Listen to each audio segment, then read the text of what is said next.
Hey guys, what's happening? It is Sunday, and welcome to the Velvethamma show. Now, I don't really have much to show you guys, but I want to show you a piece of equipment I just picked up here and share it with you. I just got another zero turn to add to my fleet, excuse me. This is a Hustler Super Z. This machine is about 10 years old, although it does not look it. 60-inch cut. This machine belonged to one of my customers who has since left his house and moved into a condo. So I made it known that I would be willing to purchase that machine when he made that decision to move into a smaller place. So he made it available to me last week and I picked it up. So I'll give you guys a quick walk around for those of you who are not familiar with the Hustler mowers. Hustler mowers started out as kind of an industrial piece of equipment, and they made like slope mowers and specialty equipment like that back in the probably 50s and 60s, and they just got into the commercial lawnmower market seriously, I don't know, maybe 10 years ago. And a buddy of mine has a regular Hustler Z, which is a little different than this. This one's, I believe, got a few other bells and whistles on it, but long story short here, I think the difference between the two is this one has a suspension seat on it, and Super Z also, in the older models, had an auxiliary fan on it right here, and that's for a hydro oil cooler. You can see the lines running up here. So that's a hydro oil cooler. And I think it may even be, you know what, that is not an engine oil cooler. There's your engine oil cooler right there, because this is a cow motor. 25 horse Kawasaki vertical shaft motor. And, you know, like I said, this is a 10-year-old piece of equipment. But no bullshit, there's the hour meter. 220. It had 216 on it when I picked it up last Thursday, I believe it was, and I mowed my lawn, which takes 3 hours to double cut it, and I mowed the shop and blew an hour on it the other day. So it's a pretty nice riding mower. One thing they make for these, they have a front yoke setup that's a flexible fork, and it's got a pivot up in here, and it's got a urethane or a rubber bushing in it to absorb the shock from these things going over rough terrain. So I'll probably pick up a set of those. But also with this unit, and I don't have it here at the house, it came with a clamshell style grass catcher that hangs off the back. I don't have the mount or anything on it because he had it dismounted from the mower and wasn't using it. So I got that with the setup, and the I'll probably show you guys another day, but there's a blower that hooks on right here, vacuum, just like my Turf Tiger, except a hell of a lot newer. 2 fuel tanks. You have a left and a right fuel tank on it. I want to say this thing holds 15 gallons, if I'm not mistaken. But the other thing I thought was quite interesting, all my other machines, when you mow with them, they trap a bunch of grass down here on the deck. I didn't blow this off after I mowed my yard, and there's really not much anything down there. There's a little bit, but not much. It's clean. It's not rusty. It's not crusty. It's an all-around really, really, really nice shape. My buddy has one of these machines, and he's the only one that uses it, and he tends to bend up these gauge wheels and anti-scalp wheels, and catch them on stuff. And for a homeowner, these are they're all straight. It doesn't look like they've ever hit the ground until the other day. That one's been chewed up on some stuff. I can see some nicks in it right there. Either that or it came off and he ran it over. I've done that before. That has happened. Well, let's lift the seat up here. I'm going to set you guys down for a second.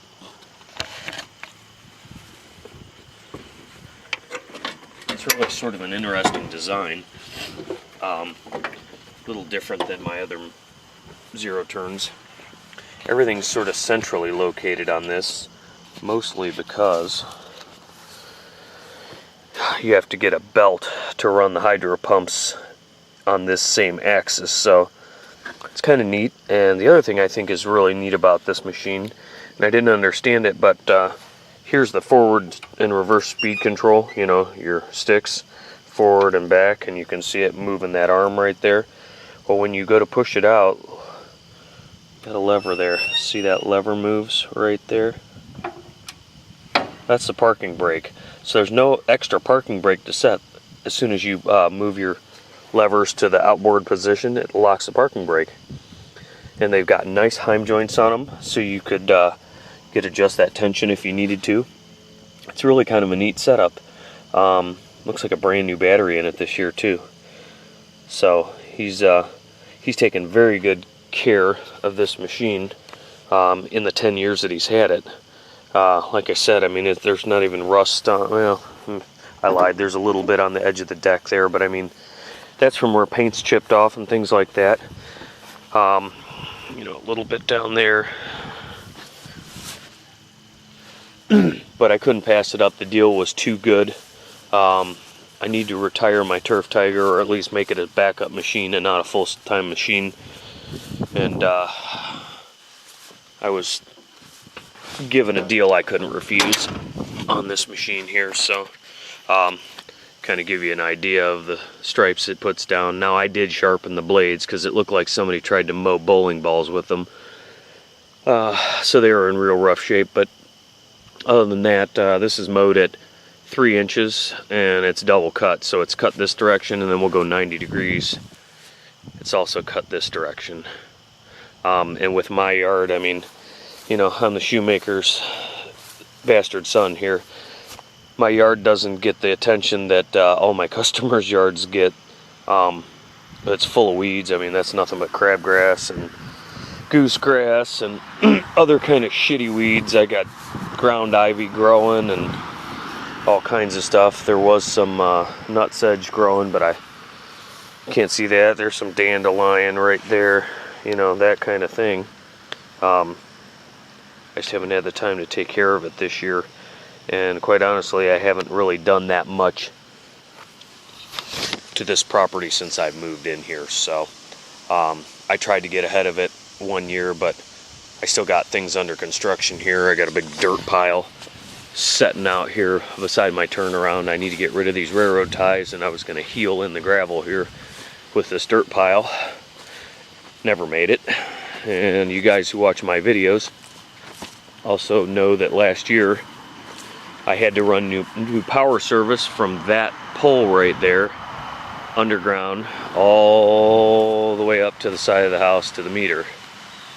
And I still haven't done that trench yet. I still got that to level off. It's settled as much as I think it's going to settle, so I need to get on that. And well, we're getting ready. Try and get the sun out of the damn camera here, but we're getting ready to do a new roof. It's got some sticks and some moss on the roof there, but you can see all the wood cut up around there. We've been cutting trees down around the house that are dead. There's another ash that needs to go right there. One basically just to the left of the grill there. But let's not veer off too much here. We need to keep this video short. So I just wanted to do a quickie on that for you guys and have something to put up at least. I don't know that I'm going to be doing any demo and review on this mower, but we'll start it up here real quick. I don't know if I have to be in the seat to fire it. I probably do.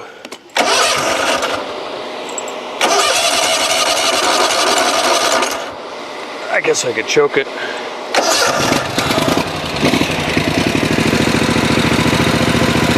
It's fairly quiet, 25 horse. You notice when you turn it off and just turn the key on, that's the oil cooler electric fan running there. It's on a thermostat, so it's still warm for me cutting.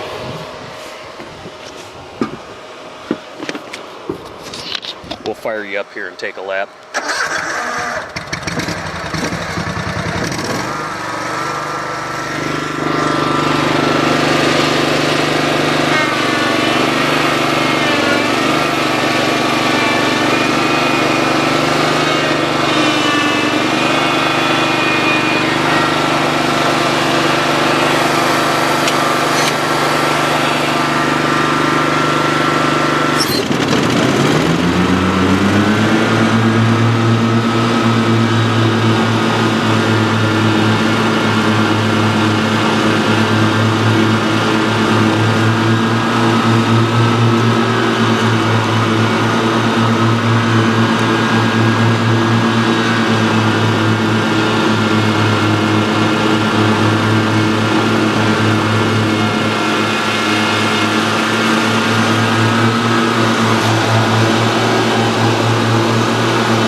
guys go.